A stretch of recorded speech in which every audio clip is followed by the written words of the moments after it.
When I was at the University of Florida going into my junior year, we were getting ready to play a rival, and I was in the training room, and I was getting stretched by one of our trainers, and I looked over and I saw some of my teammates putting eye blacks under their eyes, and so I started to think, they're like putting their mom's name or their area code and different things like that, and so I started to think, I wonder if I could put an eye black and grab a silver Sharpie and put something on there that could be encouraging or inspiring or, I don't know, uplift somebody.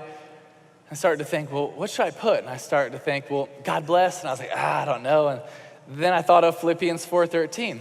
I can do all things through Christ who strengthens me. I was like, that's an awesome verse for a football player. That's what I'm going to go with. So I put Philippians 4:13 under my eyes, and we went out there and played. And honestly, it really wasn't a big deal. A couple local newspapers wrote about it, but it wasn't that big of a deal.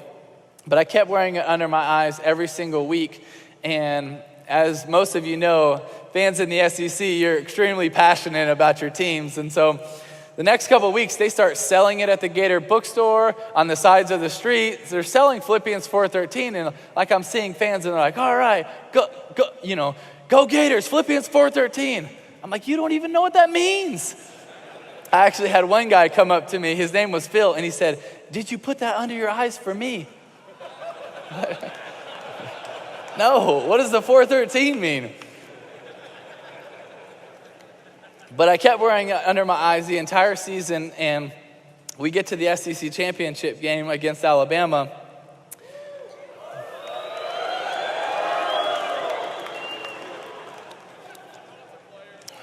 Calm down. And we're getting ready to run out of the tunnel. And as a football player, so often, it is really tunnel vision. It's the next thing, the next thing, the next thing. You can't afford to step back and look at the big picture because you can just lose focus. So many times it's just locked in to the next thing we have to do. Well, at this moment, I really felt like God was putting out of my heart to change the verse. I was like, really, right now? But I kind of stepped back for a second and realized that if we won, we'd be playing in the national championship. And that would be maybe the biggest stage that I would ever get to change the verse and put something meaningful on there. So we were blessed to win. In the next 6 weeks leading up to the national championship game, I was contemplating, really agonizing over what verse I was going to go with. But God kept bringing it to my heart and my head, John 3:16. Because as a Christian, that's the essence of our Christianity. It's the essence of our hope. For God so loved the world, he gave his only begotten Son, that whosoever believes in him will not perish, but have everlasting life. That's what we believe in as Christians. So I decided that's the verse I'm going to go with.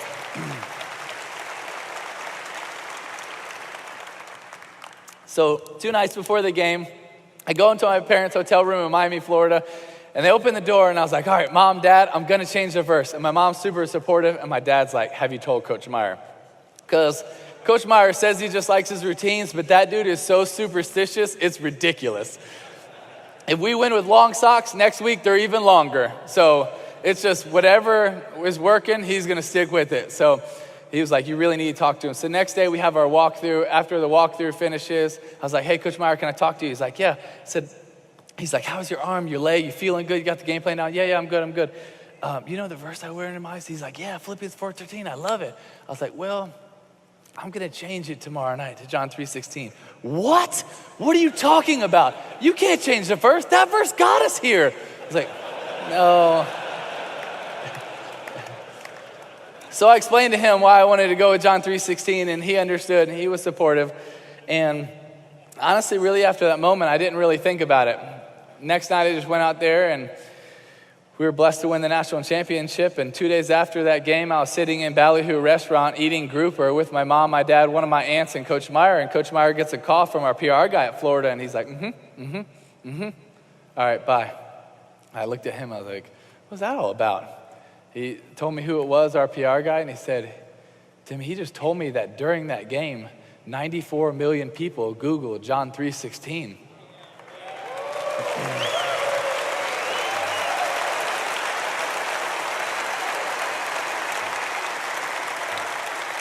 And honestly, my first thought was, how the heck do 94 million people not know John 3:16?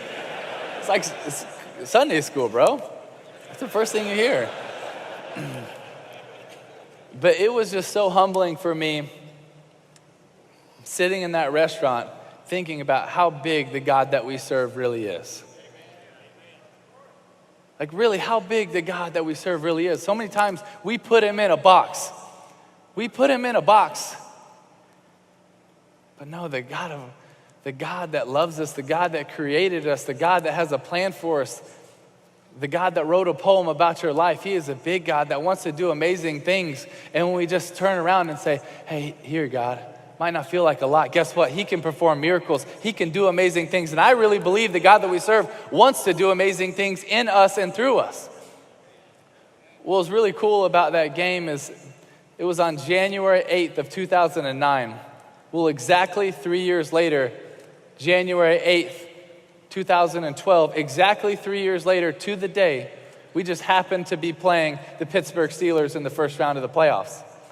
I didn't think of John 3:16 one time, so I can't take credit for it. I had nothing to do with it. I just went out there and tried to do anything I could to try to win a playoff game, and we were blessed to win this crazy game in overtime. And after the game, when we were done celebrating, I changed really quick, and I was going down the hall to do my press conference, and I was really looking forward to it because I love talking to the media.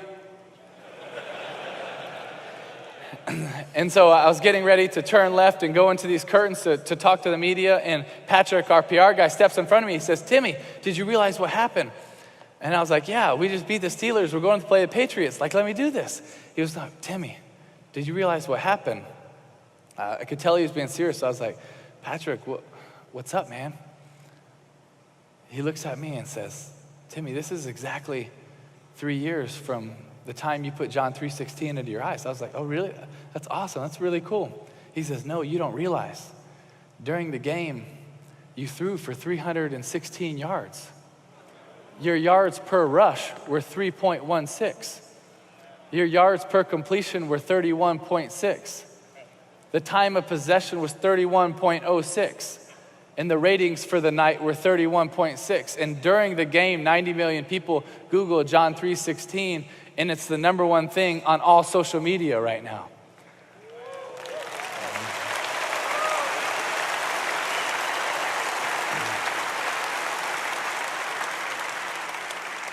And I was just standing in that hallway thinking, God, I didn't know that you were doing anything.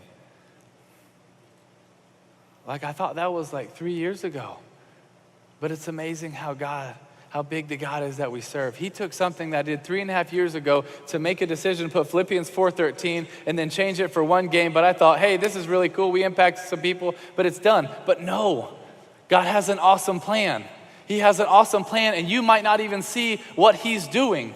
You might not even know how he's working. But the amazing thing is when we step out and we show a little courage, we step out and we show a little boldness, what God can do with it in our lives, through our lives. But he's a big God. He's a big God, and he can perform miracles. He can perform miracles. I really believe that he wants to. You have to understand, the God of this universe loves you so much that he sent his son to die for you. If he loves you that much, is he not going to want to fight for you? Is he not going to want to fight with you? Is he not going to want to come through for you? Now, that doesn't mean that life is going to be easy. It's not. But it means that it's going to be worth it.